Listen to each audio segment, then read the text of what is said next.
Saung Pencaksilat Cimande berada di Kampung Tarikolot, Desa Cimande Hilir, Kecamatan Caringin, Kabupaten Bogor.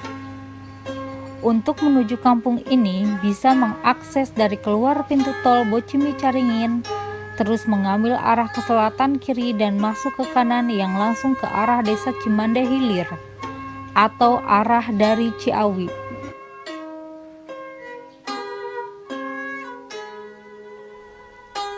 Pencaksilat Cimande pertama kali diciptakan oleh seorang kiai bernama Bahoir yang merupakan seorang pendekar pencaksilat yang sangat disegani.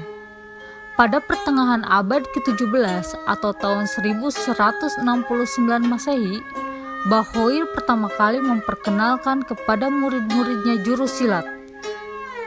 Perguruan pencaksilat ini didirikan pertama kali oleh Sukmajaya di kawasan Gudang Baru Cilincing pada tahun 1976 hingga sekarang.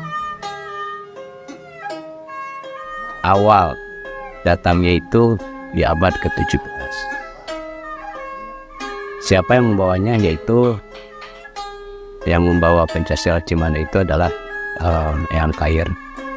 Dari mana asalnya? Wallahu a'lam, kami tidak bisa menjelaskan asal-usulnya. Dan Eyang Kair ini menitipkan gerakan pencaksilat itu kepada Eyang Rangga, di mana tempatnya yaitu di Kampung Babakan Tarikolot, di sebelah Kampung Babakan Tarikolot yang sekarang menjadi Kampung Tarikolot Desa Cimande. Ya, nah itu awal cikal bakalnya pencaksilat Cimande berada sampai saat ini. Gitu. Terus yang lainnya itu sejarahnya ya. Perkembangannya alhamdulillah setelah selama ini dengan terahnya keturunannya ini berkembang sampai dikenal sampai mancanegara ya. Bukan terkenal, dikenal sampai mancanegara, yang mana Pencaksilat Cimande ini adalah salah satu yaitu pencaksilat yang disebut dengan keilmuan ya. Keilmuan yang menjadi cikal bakalnya khususnya di Jawa Barat, khususnya lagi di Kabupaten Bogor ya. Nah ini jadi yang menjadi cikal bakal atau pusernya pencaksilat Bogor atau di Kabupaten Bogor ini adalah Cimande ya. Malah dalam sejarah pencaksilat Cimande ini adalah pencaksilat yang salah satu aliran yang tertua di Jawa Barat. Nah, jadi perkembangannya alhamdulillah sampai detik ini kita ketahui bahwa pencaksilat Cimande ini sudah dikenal sampai mancanegara, dan kita bisa membuktikan dan kita bisa memang interaksi langsung dengan salah satu generasi atau warga negara luar ya, yang memang hadir di kita dan mempelajari ilmu Cimande itu langsung dari Belanda ya. Itu semenjak dulu itu banyak yang yang mempelajari tentang tradisi budaya pencaksilat Cimande. Itu perkembangannya udah sampai mancanegara ya. Selanjutnya di sini sendiri ada berapa murid yang belajar? Kalau kita sebenarnya tidak memuridkan ya, tidak menganggap murid, jadi dianggapnya semuanya itu adalah anak ya, anak atau misalkan saudara ya. Karena kalau di sini khususnya di Saung Penca kita ya berdirinya Saung Penca memang masih muda lah, di 2015 ya. Tapi Abah sendiri berkiprah di melestarikan tradisi itu sejak tahun 91 ya. Tahun 91 kita ngajar ke setiap kampung. Itu kan dulu mah belum ada ojek gitu, malah di kampung-kampung belum ada listrik ya. Ya kita terus datang. Memang kalau dulu latihan memang itu kita yang datang gitu kan. Nah, sekarang setelah 2015 ini kita punya saung gitu kan. Alhamdulillah sekarang pada datang. Nah di sini kalau kita menghitung ada berapa murid, memang kalau dalam tradisi itu pasang surut ya. Tidak bisa kita di aku misalkan ada 100, enggak ya.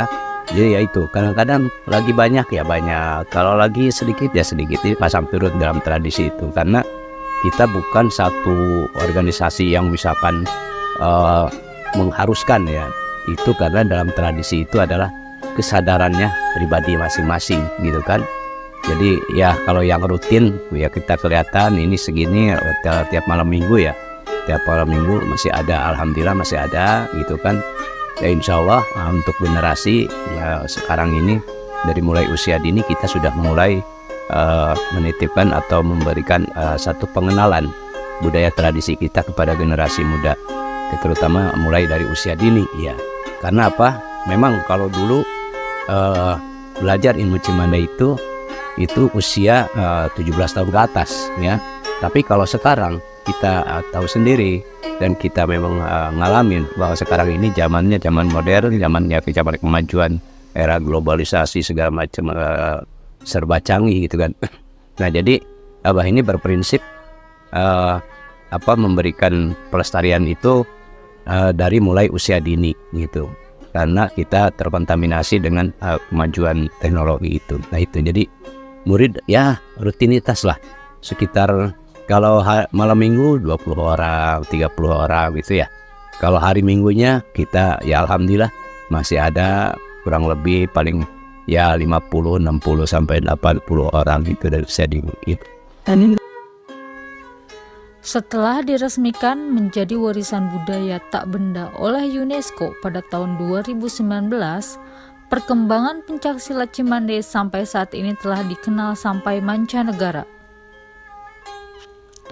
Mari kita dengarkan penjelasan dari Saudara Ezra yang menjadi salah satu murid pencaksilat Cimande yang berasal dari Belanda. Well, my name is Ezra. I finished university back home in the Netherlands. I have a gap year before I start my master, and I wanted to do some traveling. So now I'm here at Saung Penca Cimande. Well, my dad, he trained in Cimande with Dharma, with Didi. Ade was still young back in 1991. So as a kid, I saw him practice a lot. At some point as a teenager, I started doing pencaksilat in the Netherlands, and that's when I became interested. And in the last year, I started doing it again, and I was going to travel through Southeast Asia. So one thing led to another, and I was able to come here. So I'm very lucky.